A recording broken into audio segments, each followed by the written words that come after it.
എൻ്റെ പേര് ബിനോയ് എന്നാണ്. ഞാൻ ചാലക്കുടിയാണ് എൻ്റെ സ്വദേശം. നമ്മൾ തമ്മിൽ യാതൊരു പരിചയവുമില്ല അല്ലേ. എൻ്റെ സഹോദരന്മാർ, സഹോദരിമാർ, പ്രത്യേകിച്ച് ദൂരത്തായിരിക്കുന്ന എൻ്റെ ചേട്ടന്മാർക്ക് വേണ്ടിയിട്ടാണ് ഞാൻ ഈ കാര്യം, ഞാനിങ്ങനെ ഒരു സംരംഭം കുറിച്ച്. കാരണം നമ്മളിന്ന് സോഷ്യൽ മീഡിയയിൽ കൂടെ കടന്നു പോകുന്നവരാണ്. നമ്മളൊരുവിധം നമ്മുടെ ദൈനംദിന ജീവിതത്തിൽ നാം ഡെയിലി ഇൻ്റർനെറ്റ്, അതുപോലെ തന്നെ ഫേസ്ബുക്ക്, യൂട്യൂബ്, അതുപോലെ തന്നെ വാട്സപ്പ്, ഇതൊക്കെയാണ് ഇന്ന് പ്രചാരം നേടിയിട്ടുള്ള നമ്മുടെ സോഷ്യൽ മീഡിയയിലെ കാര്യങ്ങൾ. ഞാൻ എൻ്റെ രാഷ്ട്രീയം, ഞാൻ എൻ്റെ കേരളത്തിലുള്ള മലയാളികളായ എൻ്റെ ചേട്ടന്മാരോടും എൻ്റെ ചേച്ചിമാരോടും എൻ്റെ അനുജത്തിമാരോടും പറയാനുള്ളൊരു കാര്യം, ഞാൻ എൻ്റെ സ്വന്തം മൊബൈലിൽ പിടിച്ചിട്ട് ഞാൻ ഇൻ്റർനെറ്റിലേക്ക് പകരുകയാണ്. കാരണം ഞാനൊരു യുവാവാണ്. എൻ്റെ ആഗ്രഹങ്ങൾ സമൂഹത്തിൽ എങ്ങനെ നല്ല കാര്യം ചെയ്യണം എന്നുള്ള, സമൂഹത്തിന് പ്രയോജനപ്പെടുന്ന കാര്യങ്ങൾ നാം ഷെയർ ചെയ്യുകയാണെങ്കിൽ നമ്മുടെ ഇന്ന് കാണുന്ന അവസ്ഥയ്ക്ക് മാറ്റം സംഭവിക്കുമെന്ന് ഞാൻ തീർത്തും വിശ്വസിക്കുകയാണ്. കാരണം ഇന്ന് നമ്മുടെ കേരളത്തിനെ സംബന്ധിച്ച് കേരളം വിദ്യാഭ്യാസ കാര്യങ്ങളിൽ ഏറ്റവും മുൻപന്തി നിൽക്കുന്ന ഒരു സംസ്ഥാനം എന്ന് തന്നെ നമുക്ക് പറയാം അല്ലേ. ഞാൻ ഇന്ത്യയുടെ വിവിധ ഭാഗങ്ങളിൽ ഞാൻ സഞ്ചരിച്ചിട്ടുണ്ട്. എൻ്റെ പിതാവ് ഒരു മിലിറ്ററി ഉദ്യോഗസ്ഥനായിരുന്നു. അദ്ദേഹത്തെ സംബന്ധിച്ച് അദ്ദേഹം മിലിറ്ററി ഉദ്യോഗസ്ഥനായിരിക്കുമ്പോൾ തന്നെ അദ്ദേഹത്തിൻ്റെ രീതികൾ ഞാൻ മനസ്സിലാക്കിയിട്ടുണ്ട്. പട്ടാളക്കാരുടെ അവസ്ഥകൾ, രാജ്യത്തെ സ്നേഹിക്കണം, രാജ്യത്തെ സേവിക്കുന്ന അവരുടെ ആ തീവ്രമായിട്ടുള്ള ആഗ്രഹം, ഇതൊക്കെ ഞാൻ എൻ്റെ ജീവിതത്തിൽ കണ്ടു മനസ്സിലാക്കിയിട്ടുണ്ട്. അദ്ദേഹം കഴിഞ്ഞ 2 വർഷം മുമ്പ് അദ്ദേഹം ലോകത്തോട് വിട പറഞ്ഞു. എൻ്റെ ജീവിതത്തിൽ എനിക്ക് എന്ത് ചെയ്യാൻ എൻ്റെ സമൂഹത്തിന് സാധിക്കുമെന്നുള്ളതാണ് എൻ്റെ ഒരാശയം. കാരണം ഞാൻ എൻ്റെ മനസ്സിൽ വിശ്വസിക്കുന്ന ആശയം എന്ന് പറയുന്നത്, എൻ്റെ രാജ്യത്തെ സ്നേഹിക്കുക, എൻ്റെ ജനങ്ങളെ സേവിക്കുക എന്നുള്ളതാണ് എൻ്റെ ജീവിതത്തിലെ ഏറ്റവും വലിയൊരു ആഗ്രഹം.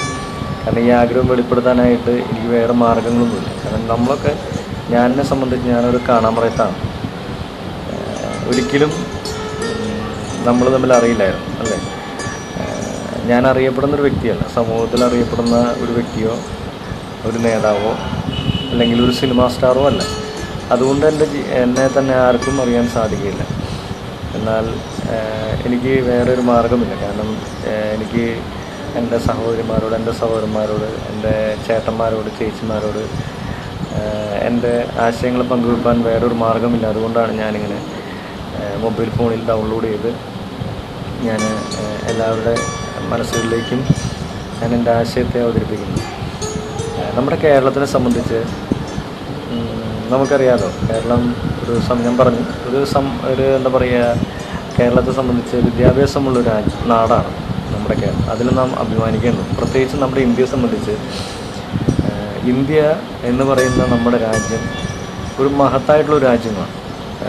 നാം ഇന്ത്യക്കാരനായി ജനിച്ചതുകൊണ്ട് അതിൻ്റെ വില നമുക്ക് പലപ്പോഴും മനസ്സിലാകാതെ പോകുന്നുണ്ട്. കാരണം നാം ഇംഗ്ലീഷ് സംസാരിച്ചു, ഇംഗ്ലീഷ് പഠിച്ചു. അമേരിക്കൻ ഐക്യനാടുകളിൽ ജോലി ചെയ്യുന്ന മലയാളികളുണ്ട്. അതുപോലെ തന്നെ ഗൾഫ് രാജ്യങ്ങളിൽ ജോലി ചെയ്യുന്ന മലയാളികളുണ്ട്. പലപ്പോഴും അവരുടെ മാതൃരാജ്യത്തെക്കുറിച്ച് പറയുവാൻ പുച്ഛമായിട്ട് നിൽക്കുന്ന ഒരവസ്ഥ ഞാൻ കണ്ടു. കാരണം എൻ്റെ അടുത്ത് വരുന്ന അല്ലെങ്കിൽ എൻ്റെ അടുത്തുള്ള എൻ്റെ കൂട്ടുകാരോട് എനിക്ക് ഞാൻ ചോദിച്ചു കഴിഞ്ഞപ്പോൾ അവർക്ക് മലയാളം അറിയാത്തൊരവസ്ഥ വന്നു. ഒരു ഇംഗ്ലീഷ് ഫ്ലുവൻ്റായിട്ട് സംസാരിക്കുന്നവരാണ്. പക്ഷേ നമ്മുടെ മാതൃരാജ്യത്തെ, പ്രത്യേകിച്ച് നമ്മുടെ കേരളത്തിന് മറന്നു പോകുന്ന ഒരു സമൂഹമായിട്ടാണ് എനിക്ക് തോന്നുന്നത്. ഒരിക്കലും നമ്മുടെ കേരളത്തിനെക്കുറിച്ച് നാം മറക്കാൻ പാടില്ല. നമ്മുടെ കേരളത്തിൻ്റെ ചരിത്രം നാം പഠിച്ചാൽ, അല്ലെങ്കിൽ നമ്മുടെ കേരളത്തിൻ്റെ അവസ്ഥ പഠിച്ചു കഴിഞ്ഞാൽ, എൻ്റെ കൊച്ചിലേക്ക് പച്ച വിരിഞ്ഞ് കിടക്കുന്ന നെൽപ്പാടങ്ങളിലൂടെ കടന്നു പോകുന്ന, അല്ലെങ്കിൽ നല്ല കുളിച്ച് ശുദ്ധിയായി പോകുന്ന നമ്മുടെ അപ്പച്ചന്മാരെ അമ്മച്ചിമാരെയൊക്കെ, അല്ലെങ്കിൽ നമ്മുടെ ചേച്ചിമാരെയൊക്കെ നാം മറന്നു പോകരുത്. കാരണം ഓണം എന്ന് പറയുന്ന ഒരു സംഭവം തന്നെ നമ്മുടെ കേരളത്തിൻ്റെ ഏറ്റവും വലിയ ഒരു ഉത്സവമാണ് ഓണ ദിവസം. എൻ്റെ കൊച്ചിലേ എനിക്കത് വലിയ താല്പര്യമാണ്. പക്ഷേ ഇപ്പോഴത്തെ ഓണം എന്ന് പറയുന്നത് റെഡിമെയ്ഡായിട്ടുള്ള ഭക്ഷണ കാര്യങ്ങൾ, അങ്ങനെയുള്ള കാര്യങ്ങളൊക്കെയാണ് ഓണം എന്ന് പറയുന്ന ആ ഉത്സവത്തെ നാം കാണുന്നു. പഴയ ഓണത്തിൻ്റെ ആ പ്രസക്തിയോ കാര്യങ്ങളൊന്നും ഇന്നില്ല. അപ്പോൾ അത് വലിയൊരു പോരായ്മ തന്നെയാണെന്ന് പറയാം. അപ്പോൾ നമ്മുടെ കേരളത്തിനെ മറന്നു പോകരുത്. നമ്മുടെ നല്ല മനോഹരമായിട്ടുള്ള നമ്മുടെ കേരളത്തിനെ കുറിച്ച് മറന്നു പോകരുത്. പിന്നെ നമ്മുടെ ഇന്ത്യയെ സംബന്ധിച്ച് പറയുകയാണെങ്കിൽ, നമ്മുടെ ഇന്ത്യ ഒരു മതേതര രാജ്യമാണ്. മറ്റുള്ള രാജ്യങ്ങളെ അപേക്ഷിച്ച് നോക്കുകയാണെങ്കിൽ ഇന്ത്യക്ക് നല്ലൊരു സ്ഥാനമുണ്ട്. നമ്മുടെ നെഹ്റുജി, അതുപോലെ തന്നെ മഹാത്മാഗാന്ധി, അതുപോലെ തന്നെ ഉള്ള ഇന്ദിരാഗാന്ധി എന്ന് പറയുന്ന ശ്രേഷ്ഠരായിട്ടുള്ള നേതാക്കന്മാരുടെ രാജ്യമാണ് ഇന്ത്യ. പിന്നെ മാത്രമല്ല നമ്മുടെ സ്വാമി വിവേകാനന്ദൻ, അതുപോലെ തന്നെ ശ്രീരാമ പരഹംസൻ, അങ്ങനെയുള്ള മഹൽ വ്യക്തികൾ ജീവിച്ചിരുന്ന രവീന്ദ്രനാഥ് ടാഗോർ, ഇങ്ങനെ മഹൽ വ്യക്തികൾ ജീവിച്ചിരുന്ന ഒരു രാജ്യമാണ് ഇന്ത്യ. അപ്പോൾ ഇന്ത്യ എന്ന് പറയുന്നത് ഒരു ഏറ്റവും നല്ലൊരു നാടായിട്ട്, അല്ലെങ്കിൽ ഏറ്റവും നല്ല രാജ്യമായിട്ടാണ് ഞാൻ മനസ്സിലാക്കുന്നത്. അപ്പോൾ നമ്മുടെ ഇന്ത്യയെ സംബന്ധിച്ച്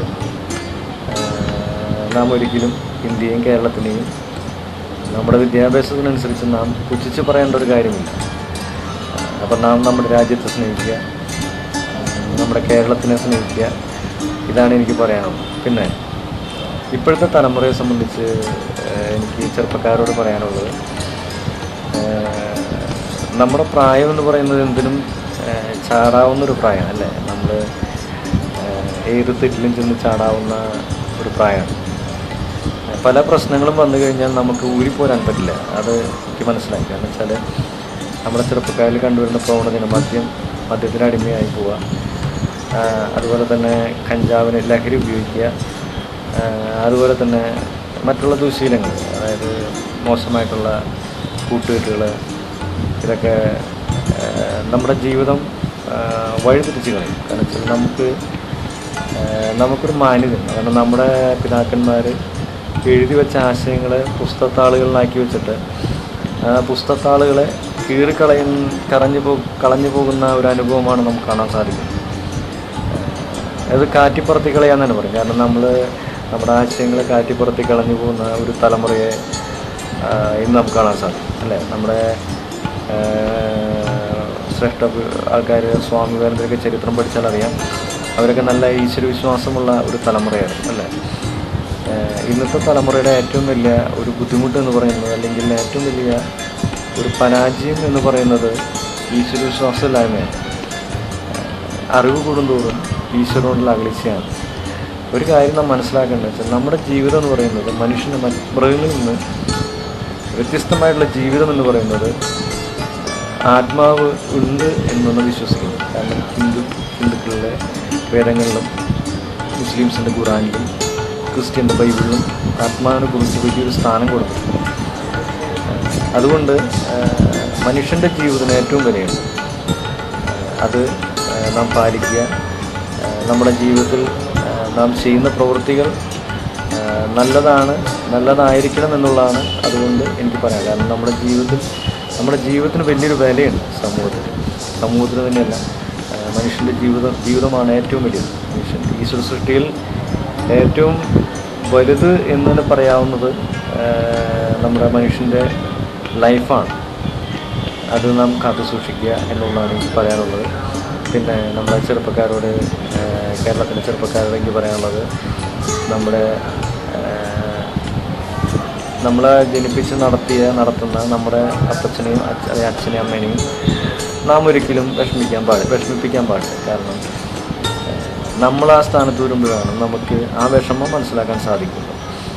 അതുകൊണ്ട് അവർ ജീവിക്കാൻ നമ്മളെ വളർത്താൻ കഴിക്കുന്ന ബുദ്ധിമുട്ട് നാം മനസ്സിലാക്കണം. കാരണം വെച്ചാൽ നമ്മളൊരു പിതാവിനെ സംബന്ധിച്ച് ആ കുട്ടിയെ ജനിപ്പിച്ച് കഴിഞ്ഞാൽ ആ കുട്ടിയെ വളർത്തണം. വളരെ കഷ്ടമാണ്. കാരണം നാളെ അവർക്കൊരു പല സ്വപ്നങ്ങളും നമ്മളെക്കുറിച്ച് കാണും.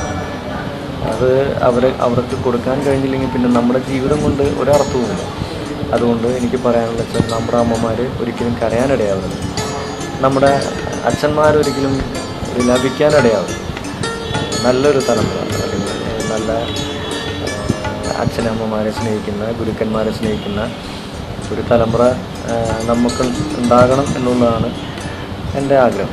അതിനുവേണ്ടി നമുക്കെല്ലാവർക്കും കൂട്ടായിട്ട് പരിശ്രമിക്കേണ്ടിയിരിക്കും. പിന്നെ വേറൊരു പ്രശ്നം എന്ന് പറയുന്നത് ഇന്ന് സിനിമ വളരെ കാണുന്നതാണ് അല്ലേ. സിനിമയ്ക്ക് വലിയൊരു പ്രചാരം ഇന്ന് നമ്മുടെ സമൂഹത്തിലാണ്. നമ്മുടെ ലൈഫ് എന്ന് പറയുന്നത് സിനിമയിലെ ക്യാരക്ടറിനോടായി പോകുന്നതായിട്ട് കാണാൻ സാധിക്കുന്നു. ചില മോഹൻലാലിൻ്റെ ചില സിനിമകൾ കാണുമ്പോൾ അല്ലെങ്കിൽ മമ്മൂട്ടിയുടെ സിനിമകൾ കാണുമ്പോൾ അതുപോലെ ആക്ട് ചെയ്യുന്ന അല്ലെങ്കിൽ നമ്മുടെ ജീവിതം അതുപോലെ ആയിത്തീരും. അതുപോലെ വിജയുടെ സിനിമ കാണുമ്പോൾ അതൊക്കെ ഒരു കഥയാണ്. കഥയിൽ അവർ അവതരിപ്പിക്കുകയാണ്, കഥാപാത്രത്തെ അവതരിപ്പിക്കുകയാണ്. ഈ കഥാപാത്രം അവതരിപ്പിച്ച് കഴിഞ്ഞാൽ അത് അന്നേരം കഴിഞ്ഞു. പക്ഷേ നമ്മുടെ ജീവിതത്തിൽ അത് കാണുമ്പോൾ നാം അതുപോലെ ആയിത്തീർന്നു.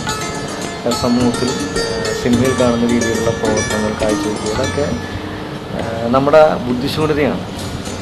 സിനിമ തന്നെയാണ്, ജീവിതം തന്നെയാണ്. ആ ജീവിതം ഒരാവശ്യമുണ്ട്. അത് നാം ഭംഗിയായിട്ട് സമൂഹത്തിനും ഈശ്വരനും വേണ്ടി ജീവിക്കുക. അതാണ് നമ്മുടെ വ്യക്തിത്വം അല്ലെങ്കിൽ പേഴ്സണാലിറ്റി എന്ന് പറയുന്നത്. അതാണ്. പിന്നെ പറയാനുള്ള കാര്യം എന്ന് പറഞ്ഞാൽ നമ്മുടെ ചേച്ചിമാരോടാണ്. ചേച്ചിമാർ കേരളത്തിലെ ചേച്ചിമാരെ സംബന്ധിച്ച് വളരെ വിദ്യാഭ്യാസമുള്ളവരാണ്. അതിൽ വളരെ അഭിമാനമുണ്ട്. കാരണം നമ്മുടെ ഇന്ത്യയിലെ സ്ത്രീകളെ സംബന്ധിച്ച് അവർ വിദ്യാഭ്യാസത്തിലേക്ക് വരുന്നതിൻ്റെ ഈ അടുത്ത കാലഘട്ടങ്ങളിലാണ് നമ്മുടെ കേരളത്തിലെയും നമ്മുടെ ഇന്ത്യയിലെയും സഹോദരിമാർ, നമ്മൾ വിശ്വസിക്കുന്ന നമ്മുടെ സഹോദരിമാർ വിദ്യാഭ്യാസ മേഖലയിൽ കടന്നു. പൊതുപ്രവർത്തന രംഗങ്ങളിലും അതുപോലെ തന്നെ വിമാനം പറത്തുന്നതിലൊക്കെ നമ്മുടെ ചേച്ചിമാരുണ്ട്, നമ്മുടെ സ്ത്രീകളുണ്ട്. അപ്പോൾ നല്ലൊരു നിലയിൽ പേഴ്സണാലിറ്റി അവർക്കുണ്ട്. സമൂഹത്തിൽ ഉത്തരവാദിത്തപ്പെട്ട ജോലികൾ എടുക്കുന്നു. നല്ല രീതിയിൽ സമൂഹത്തിൽ മാതൃകയായി പോകുന്ന സ്ത്രീകളുമുണ്ട്. അവരൊക്കെ ഞാൻ അഭിനന്ദിക്കുകയാണ്. മാക്സിമം നമ്മുടെ ജീവിതം നല്ല രീതിയിലേക്ക് യൂട്ടിലൈസ് ചെയ്യുക. അതാണ് ഞാൻ ഉദ്ദേശിക്കുന്നത്. പിന്നെ വേറെ ഒരു പ്രധാനപ്പെട്ട കാര്യം എന്ന് പറയാനുള്ളത്, എന്നെ സംബന്ധിച്ച് ഞാനൊരു സോഷ്യൽ വർക്കറാണ്. എനിക്ക് എൻ്റെ രാജ്യത്തിനെക്കുറിച്ച് എനിക്ക് നല്ല രീതിയിൽ ചെയ്യണമെന്നുണ്ട്, പ്രവർത്തനങ്ങൾ കാഴ്ചവെക്കണമെന്നുണ്ട്. ഞാൻ ചാലക്കുടി എന്ന് പറയുന്നത് അറിയാമല്ലോ. ചാലക്കുടിയെ സംബന്ധിച്ചറിയാം. ചാലക്കുടി എന്ന് പറയുന്നത് നമ്മുടെ ഇന്നസെൻ്റൊക്കെ ജയിച്ചൊരു നാടാണ്. അതുപോലെ തന്നെ നമ്മുടെ മണിച്ചണ്ട നാടാണ്. ഇവരുടെയൊക്കെ മുമ്പിൽ ഞാനും ഒന്നുമല്ല. ഞാനൊരു സാധാരണ വ്യക്തിയാണ്. ഞാനിപ്പോൾ ജോലി ചെയ്യുന്നത് സെക്യൂരിറ്റി സ്റ്റാഫായിട്ടാണ്. ജൂബിലി ജോലി ചെയ്യുന്നത്. തൃശ്ശൂർ മെഡിക്കൽ കോളേജ് അറിയാമല്ലോ. തൃശ്ശൂർ ജൂബിലി മിഷൻ കോളേജിലാണ് ജോലി ചെയ്യുന്നത്. ഞാൻ ഒരു പക്ഷേ നാളെ നല്ലൊരു നിലയിൽ വന്നു കഴിഞ്ഞാൽ ഞാൻ തീർച്ചയായിട്ടും എൻ്റെ രാജ്യത്തെയും എൻ്റെ സഹോദരിമാരെയും ദേശത്തെ ഞാൻ സ്നേഹിക്കും, സേവിക്കും എന്നുള്ളത് ഞാൻ ഉറപ്പ് തരികയാണ്.